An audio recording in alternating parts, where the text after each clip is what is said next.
Hello everyone, it's Jackie from Pretty Paper Crafts.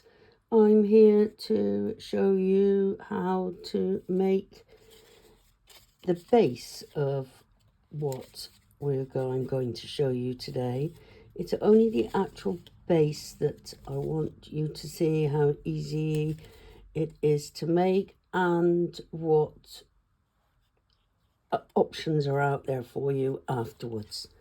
So this is the one that you would have seen the picture, and it is a dinosaur one for a little 3-year-old's birthday, either a girl or a boy.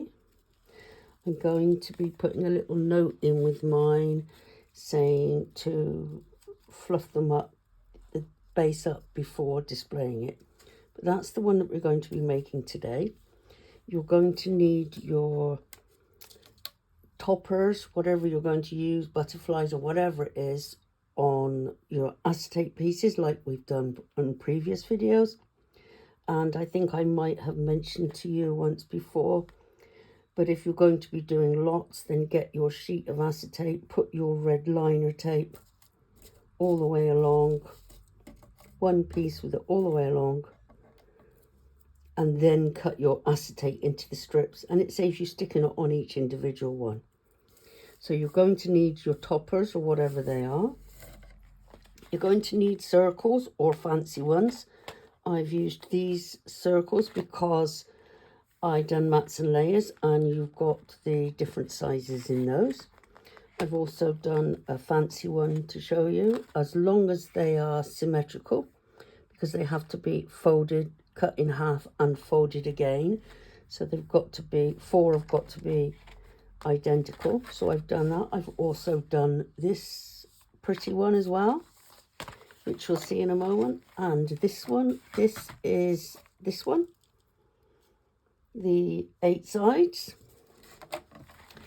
And I've used, personally, the main ones are the Katie Sue butterfly collection that I often use. So that's the ones that I've used. Again, as I said, this is the one that we're going to be making. You'll be decorating it to whatever inspires you, whatever your occasion you want to make. This one, I actually used the dinosaur puffy stickers from Hobbycraft. This is actually 2 packets of those. You don't get that many in there, but you get a few in there. And what I've done is I put the acetate on the back, because they were stickers, obviously the rest was sticky, and I just put some talcum powder on the back of it after I'd stuck the acetate on to stop them being sticky. So that's another food for thought. That's what it looks like on the top, that's what it looks like on the front, and that's what it looks like in the bottom, which is where they really need to fluff it out to get it to stand up. So you're going to actually start with a circle or a fancy die. Now with your circle you can use a T-plate. You don't have to have a die cut machine, and your toppers can be anything. They can be little Christmas snippets. You can buy your little topper packs everywhere these days, so you don't actually need a die cut machine at all. I use one, so that's why I would have done the more fancy ones. First of all, you start off with your circle. Doesn't matter what size it is, as long as it's symmetrical. I've actually used the 6-inch ones, and you cut them in half. Now when you've cut them in half, and you'll see as we go further along, what I actually done was cut this down. You have to cut the edge off, because like this one, by cutting the edge off means you can stand it up that way if you want to, or of course you can stand it up that way. Now if you stand it up this way and you've cut the top, it gives you your scope of putting your things coming out that way. If you stand it on there, then obviously this gives you a much wider scope by standing it up like that. So that's why. So I cut that off. I cut 1/4 of an inch off of each piece. So then you've got your halves. You trim that up, and then you fold them in half. You fold your halves in half. Oh, it's got a piece missing. So you are left with these folded in half. You actually need 12 halves. No, sorry, 12 holes, which make 24 halves. So you've got 24 of these halves. And then you put this side to this side. So you've got your fold on the top, like that. Starts coming together.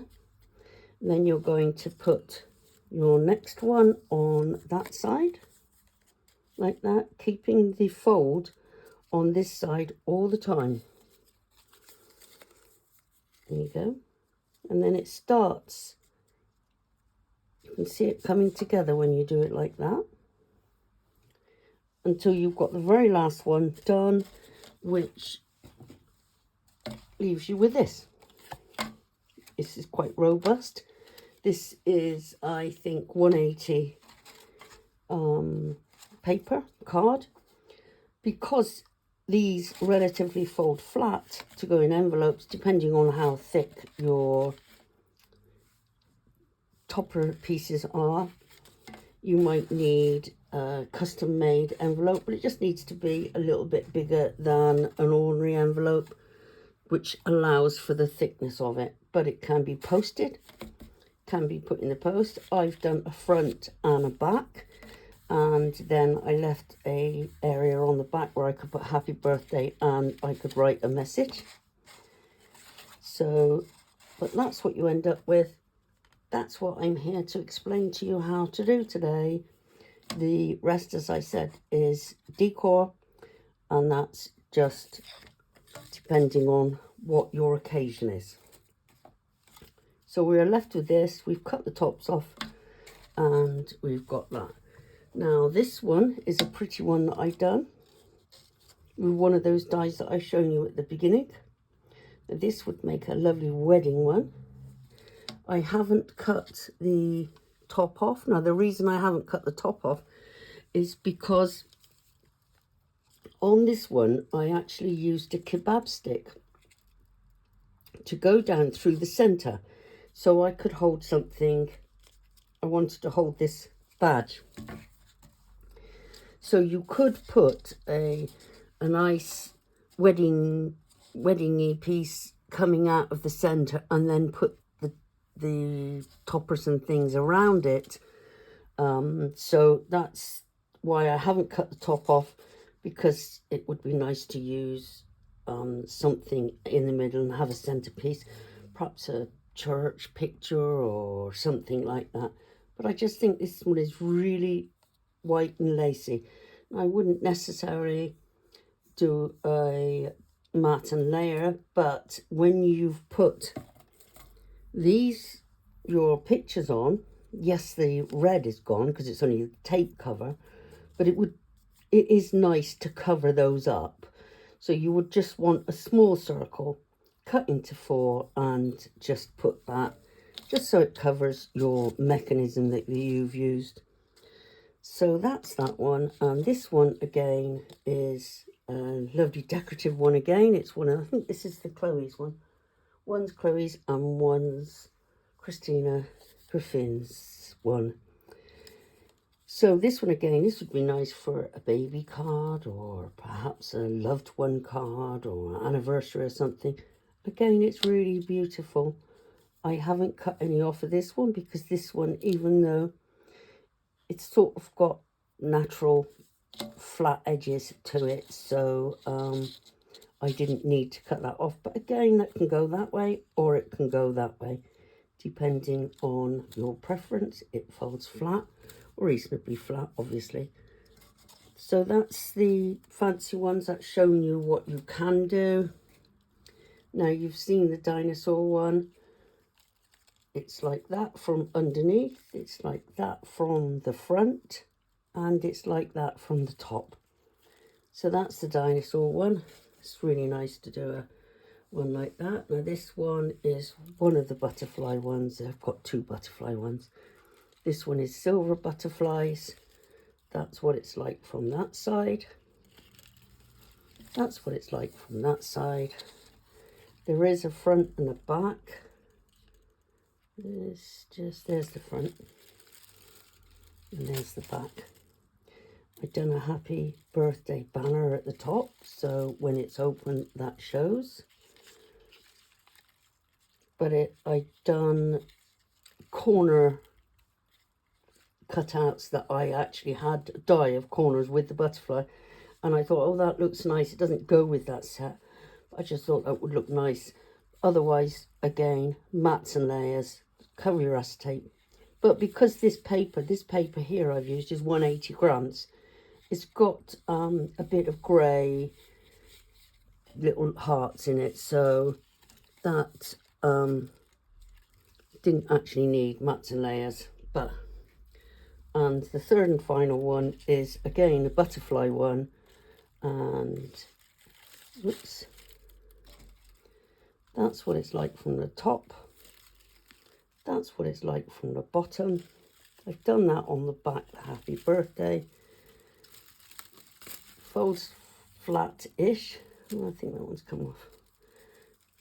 Reasonably flat. Would go in an envelope.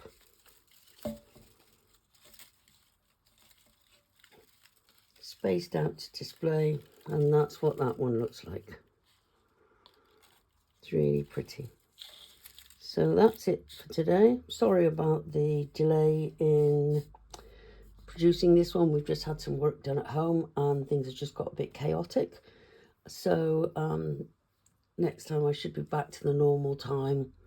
Thank you again for any new subscribers, and thanks for the subscribers that have been with me from the start. So catch you all soon. Oh, don't forget to pop over to my Facebook page, Pretty Paper Crafts, and show me your versions of what you've made. It'd be nice to see them. Thanks for now. Bye bye.